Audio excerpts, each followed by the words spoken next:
Hello dear students, myself CMA Padmaja Buzruk. I will discuss accounting standards. Go to study note number 12, accounting standards. I will discuss AS10.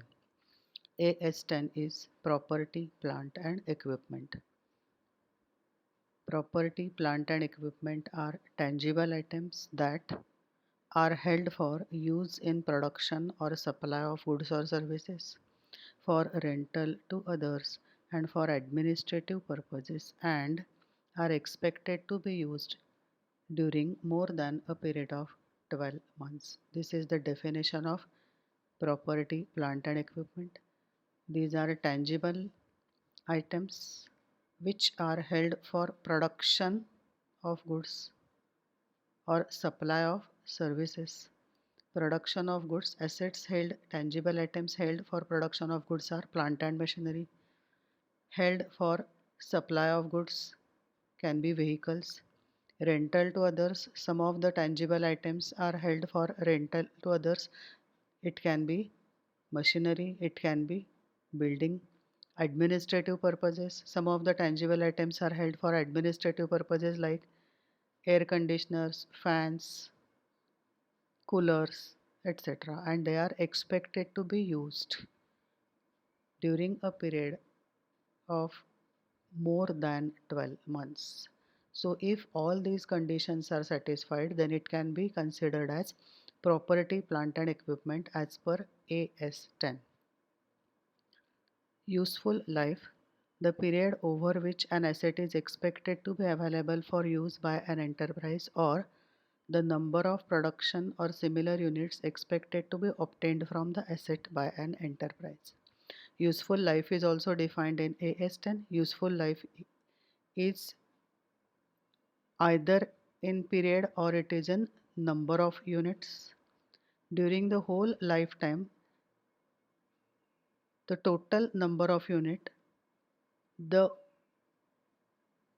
property, plant and equipment is expected to produce is life, or the period over which it is available for use.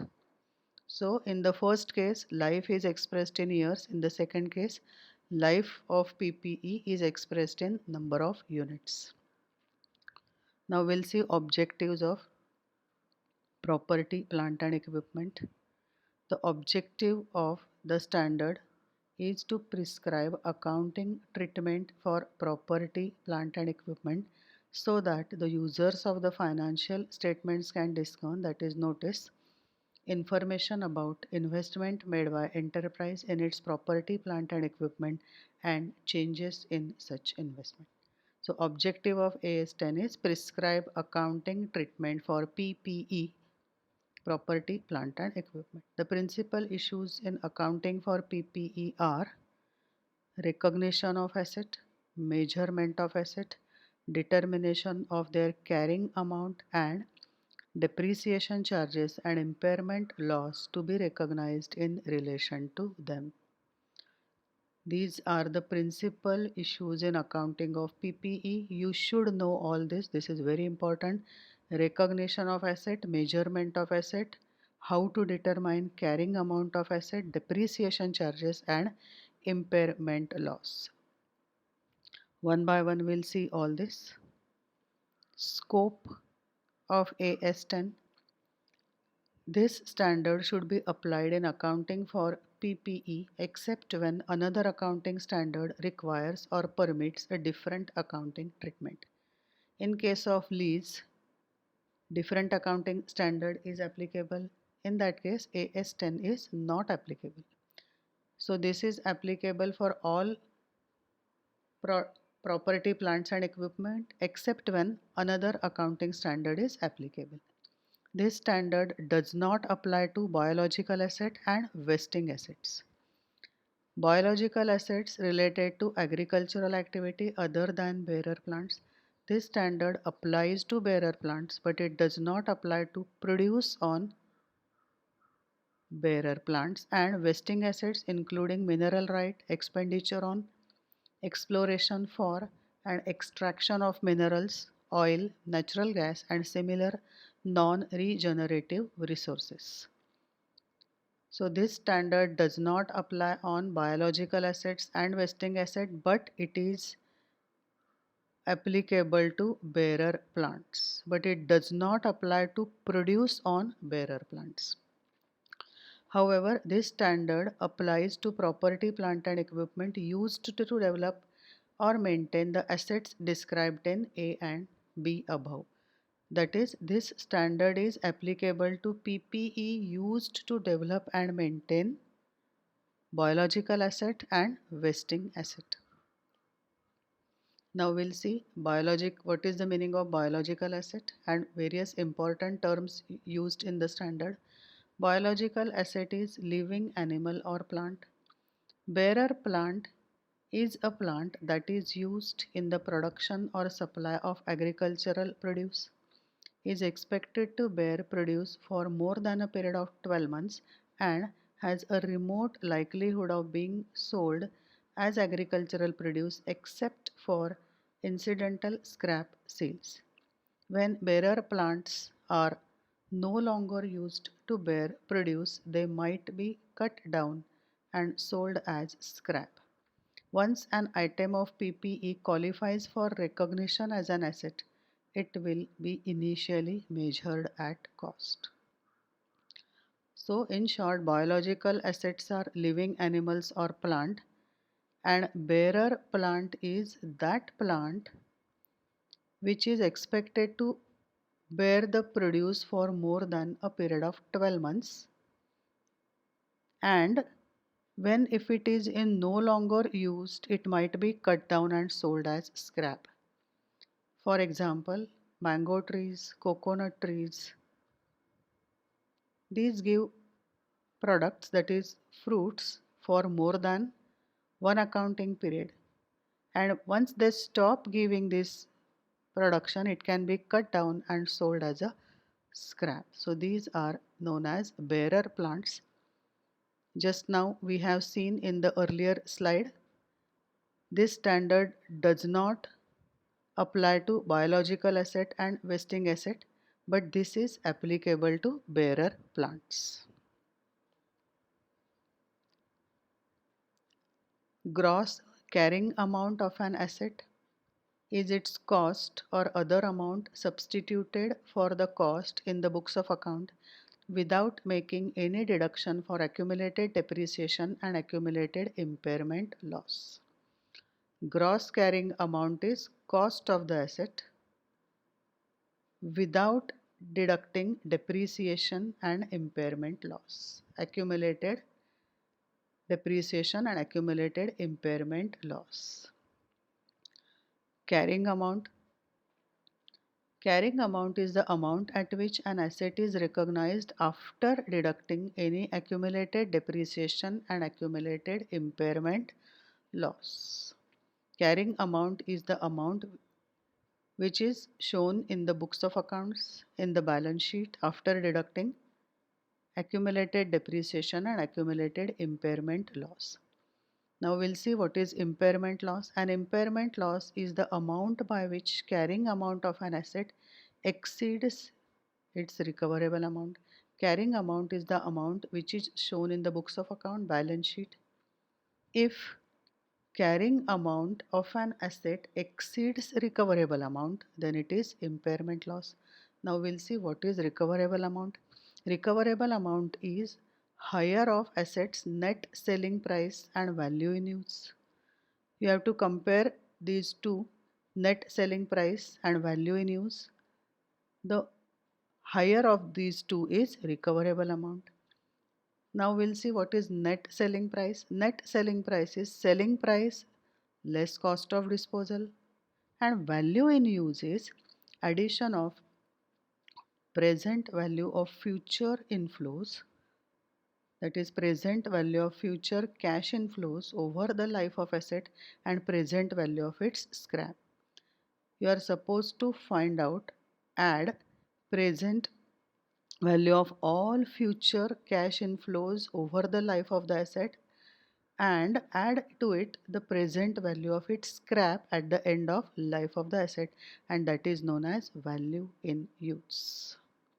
So that is how impairment Loss is calculated. It is amount by which carrying amount of an asset exceeds recoverable amount, and carrying amount of an asset is nothing but whatever the amount of asset is shown in the books after deducting accumulated depreciation and accumulated impairment loss. Cost is the amount of cash or cash equivalent paid or the fair value of the other consideration given to acquire an asset at the time of acquisition or construction, or where applicable, the amount attributed to the asset when initially recognized in accordance with the specific requirement of other accounting standard. So cost is nothing but amount of cash or cash equivalent given at the time of acquisition, that is purchase or construction of asset. Depreciable amount is the cost of an asset or other amount substituted for cost less its residual value. Depreciable amount is nothing but cost minus residual value. Residual value is nothing but scrap. Depreciation is the systematic allocation of depreciable amount of an asset over its useful life. Just now we have seen what is depreciable amount. Cost minus scrap or residual value is depreciable amount. It is to be apportioned, it is to be allocated, distributed over life of the asset, useful life of the asset, that is depreciation. Enterprise specific value is the present value of cash flows an enterprise expects to arise from the continuing use of an asset and from its disposal at the end of its useful life, or expects to incur when settling a liability. Fair value is the amount for which an asset could be exchanged between knowledgeable, willing parties in an arm's length transaction. We have already seen various important points you should know in AS10. First is recognition, then is measurement, then carrying amount, depreciation, impairment loss. Out of that, carrying amount, depreciation, impairment loss we have seen. Now we'll see recognition, then we'll see measurement. Recognition criteria. The cost of an item of PPE should be recognized as an asset if and only if it is probable that future economic benefits associated with the item will flow to the enterprise and the cost of an item can be measured reliably. If these two conditions are satisfied, then and then only it is to be recognized as an asset. So what are the two conditions? Future economic benefits associated with PPE will flow to the enterprise and cost of PPE can be measured reliably. These are the recognition criteria. Items such as spare parts are usually treated as inventory and to be recognized in the profit and loss account as and when consumed. So spare parts is inventory. It is not to be considered as PPE. Standby equipments and major spare parts are treated as PPE when they are expected to be used over more than one period. They are included in non-current asset from the date the cost is incurred. So standby equipment and major spare parts which are used only for a specific asset, it is to be included in PPE. Items which can be used exclusively with an item of property, plant and equipment are accounted for as property, plant and equipment. An accounting standard on agriculture is under formulation which will inter alia cover accounting for livestock.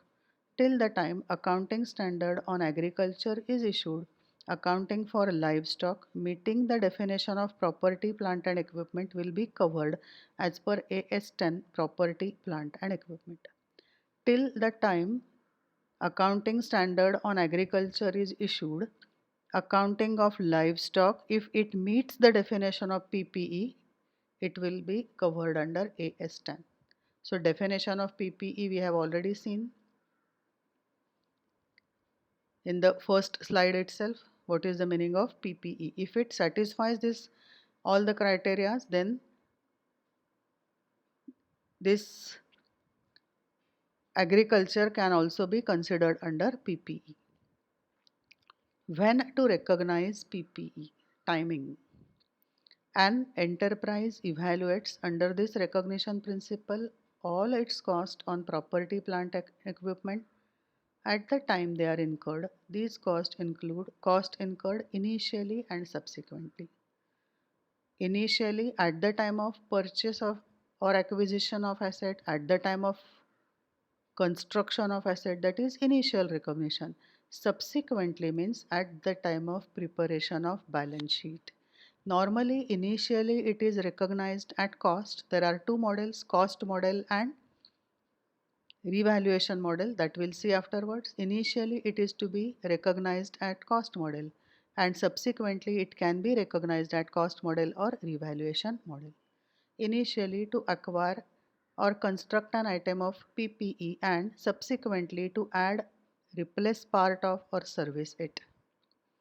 So subsequently means supposing if any servicing is done, any part is replaced, how it is to be recognized. If cost incurred subsequently satisfies the definition of PPE, then capitalize the cost. So if it is satisfying the definition of PPE subsequently, then it is to be capitalized. If any repairs is done, then it is not to be capitalized. It is to be considered as repairs and maintenance charges to be debited to profit and loss account. So recognition initially and subsequently. Measurement at recognition. Now we'll see measurement. An item of PPE that qualifies for recognition as an asset should be measured at its cost. Initially, it is to be measured at cost. Now, what consists of cost, that we'll see elements of cost. Cost of an item of PPE comprise its purchase price including import duties and non-refundable purchase tax after deducting trade discount and rebates. Any cost directly attributable to bringing the asset to the location and condition necessary for it to be capable of operating in the manner intended by the management. Cost directly attributable to the asset, that is which you can directly identify with particular asset. We'll see this in detail in next slide. The initial estimate of cost of dismantling, removing the item and restoring the site which it is located, referring to as discommissioning, restoration and similar liabilities, the obligation for which an enterprise incurs either when the item is acquired or as a consequence of having used the item during a particular period for purposes other than to produce inventories during that period. So in short, cost of PPE includes purchase price, cost which is directly attributable to the asset, and the cost of dismantling. That means the cost of erection and installation of asset is added. Similarly, the cost of dismantling or removing the asset at the time when the asset's life gets over, that is also to be added in PPE. Examples of directly attributable costs are cost of employee benefit of those involved in the construction or acquisition of an asset, cost of site preparation, initial delivery and handling cost, installation and assembly cost, cost of testing less net proceeds from sale of any product arising from test production, professional fees. Examples of costs that are not cost of an item of PPE are cost of opening a new facility or business such as inauguration cost, cost of introducing a new product or service including cost of advertising and promotional activities, cost of conducting business in a new location or with a new class of customer, training cost, administration and general overhead cost. These are not to be included in property, plant and equipment. Cost of self-constructed asset. It is determined using the same principles as for an acquired asset. That is, same principles are used which you are using for purchasing the asset. Same is applicable for self-constructed asset. If any entity makes similar asset for sale in the normal course of business, the cost of asset will be the same as the cost of constructing an asset for sale. Therefore, any internal profits are to be eliminated in arriving at such cost. Any abnormal amount of wasted material, labor, or other resources incurred in self-constructing an asset is not included in the cost of asset. AS16 borrowing cost establishes criteria for recognition of interest as component of carrying amount of self-constructed item of property, plant and equipment.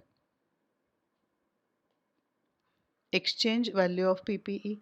AS10 specifies that any exchange of item of PPE are measured at fair value unless the exchange transaction lacks commercial substance or the fair value of neither the asset exchanges can be measured reliably. So in short, if property, plant and equipment are exchanged, then it is to be measured at fair value unless the exchange transaction lacks commercial substance. That is, if it does not have commercial substance and it is not possible to measure reliably the fair value of either of the asset exchange. If the acquired item is not measured at fair value, its cost is measured at the carrying amount of the asset given up. Exchange value is one asset is given and some other asset is taken up. So the at fair value it is to be measured. If it is not possible to measure the fair value of the asset acquired, then its cost is measured at the carrying amount of asset which is given up in exchange of new asset. Measurement after recognition. An enterprise should choose either the cost model or revaluation model as its accounting policy and should apply that policy to an entire class of PPE cost model.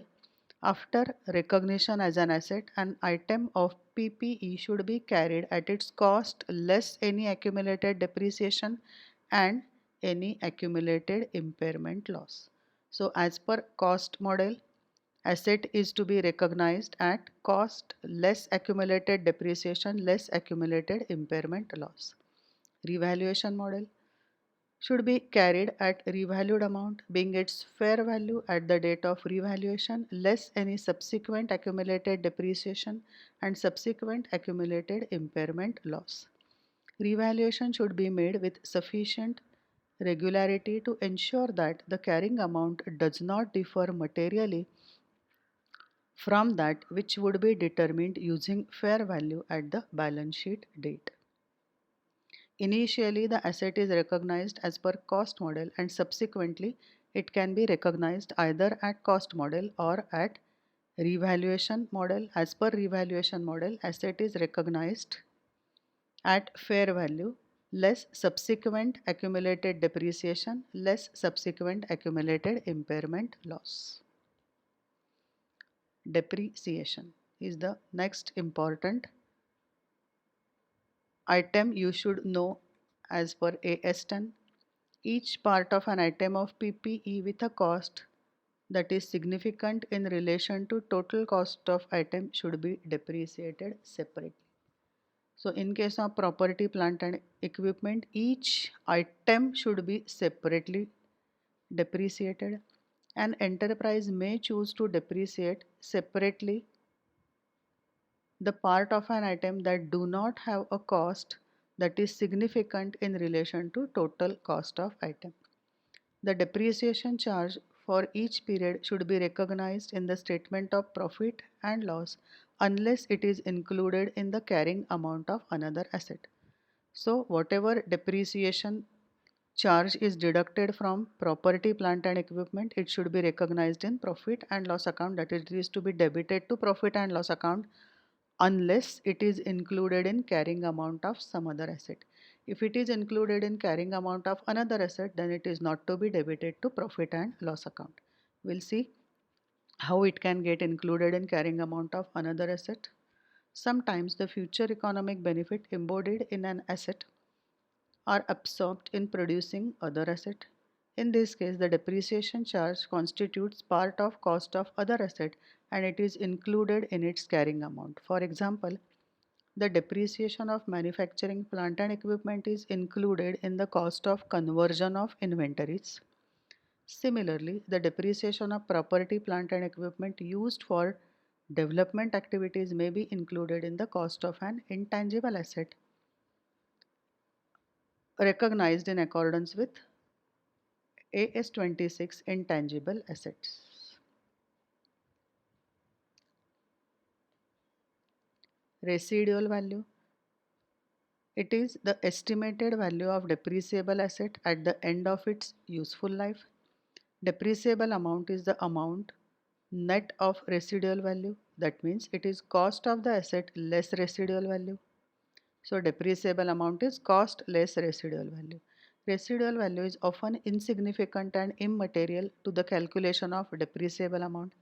Depreciation is always recognized even if fair value exceeds carrying amount except when residual value is greater than carrying amount. Period of depreciation. It commences when an asset is available for use.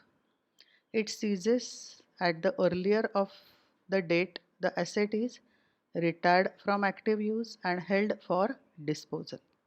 So as soon as you start using the asset, the period of depreciation commences and it ceases at the earlier of the date of the asset, that is if the asset is retired from active use or held for disposal.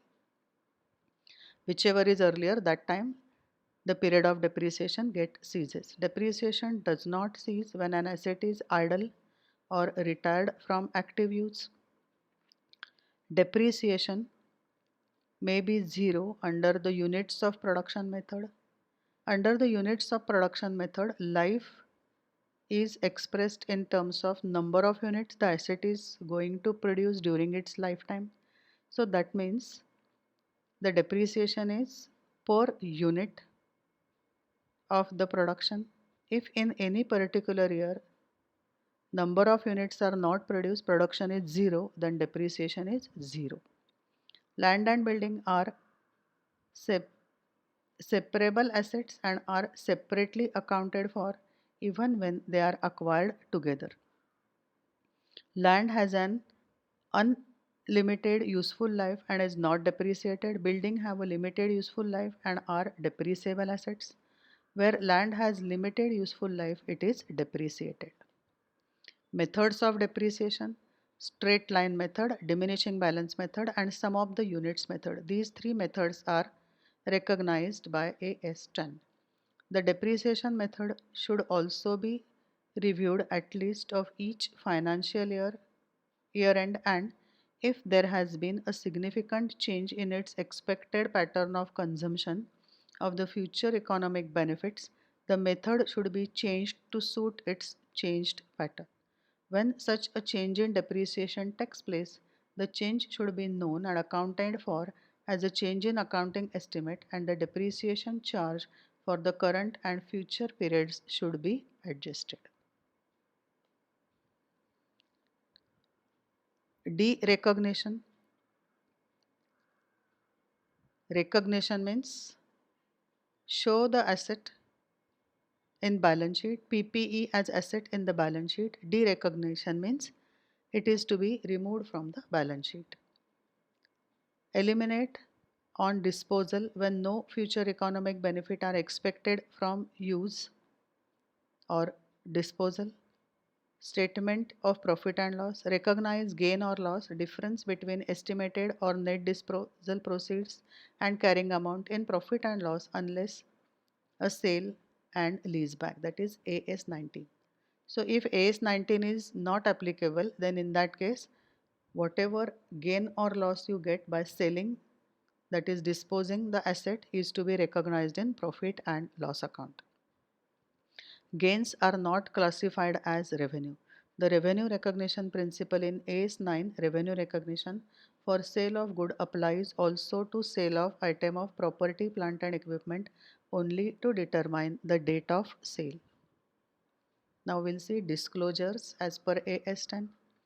The financial statement should disclose for each class of property, plant and equipment the measurement basis, that is cost model or revaluation model used for determining the gross carrying amount, the depreciation methods used, the useful lives or the depreciation rates used. In case of useful lives or the depreciation rate used are different from those specified in the statute governing the enterprise, it should make a specific mention of the fact.